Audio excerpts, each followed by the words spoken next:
Hi guys, I was just cleaning out a few of my old toy boxes and I happened to come across this vintage Empire Strikes Back Star Wars poster. This actually came with the AT-AT Walker when you bought that from in the toy range at the time. Obviously you can see from the crisscrossing of the squares, this has been folded up for a long time. It's actually not in the best of conditions, but it's something I've had ever since I got the AT-AT Walker for Christmas back in I think it was 1981, and it's a really nice picture of the AT-AT Walker in full action mode.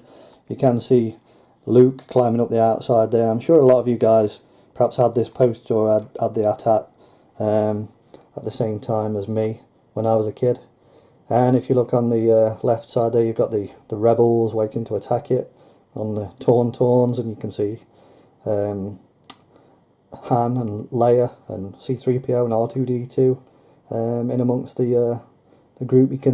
Unfortunately you can't see Han's face very well as it's right on a corner where it was folded, but I think I used to look at this poster an awful lot when I was a kid. I never actually put it up on the wall, but I did really enjoy looking at it. It was really good.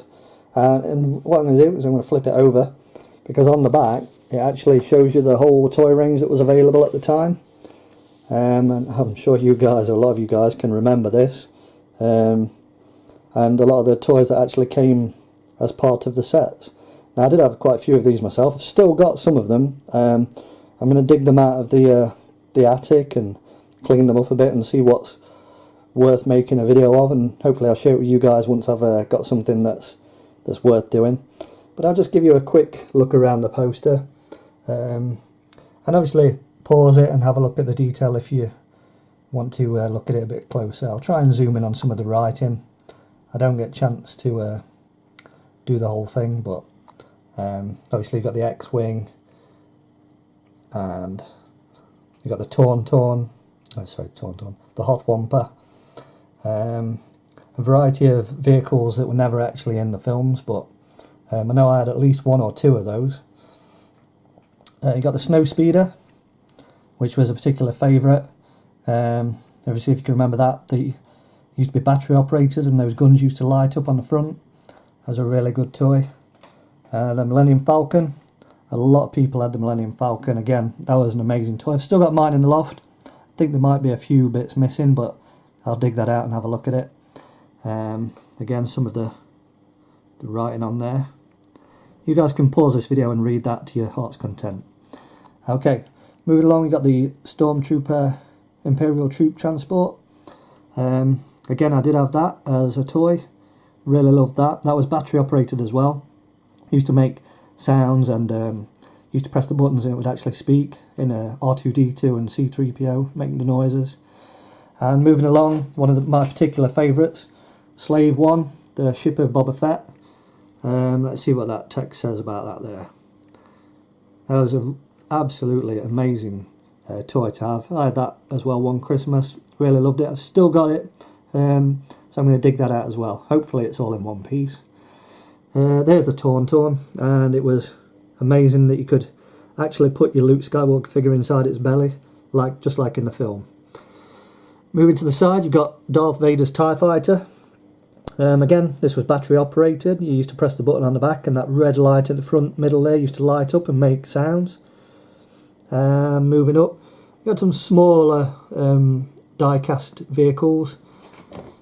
And up at the top, one of the representation of a Star Destroyer. Again, I did have that as a toy. I absolutely love this. It was Darth Vader's Star Destroyer. So from Empire Strikes Back, that's where the black thing in the middle used to open up and you used to be able to sit inside, just like in the film. And you had some play sets as well. Dagobah, where Yoda's trunk, where Luke went to train. And also an Imperial base from the planet Hoth. And of course, not forgetting the AT-AT itself. I'll just zoom in on that text so you guys can have a look at that. And finally, you remember the figures? Well, this was a whole range of them that was available at the time. And just here there was a list of all the different figures that you could get. Now again, I did have a number of these myself. I've still got them somewhere lurking around. I'm going to dig them out and see what sort of condition they're in. I know I've got at least a Darth Vader and a Boba Fett, and I also happened to find, when I found this poster, a vintage snowtrooper, including cape, which is usually one of the first things that's lost off the back. So that's all still there, still attached, and you can see there he is on the poster. I may have the gun somewhere. Like I say, I've got to find the box with all the figures in. But you can see, I used to love these figures. They're very good quality for the time. Like I say, this came out in around 1980. And I think if we unceremoniously have a look on the bottom of his leg, you might be able to see, if I just turn that around, the actual date stamp. Oop. Here we go. 1980. Made in Hong Kong. I know he's a little bit dirty, could do with a bit of clean up on that, on the legs, but on the whole he's still in quite good condition. And like I say, having that cape intact, very unusual. They're usually the first thing that go missing. Okay, so I hope you've enjoyed this.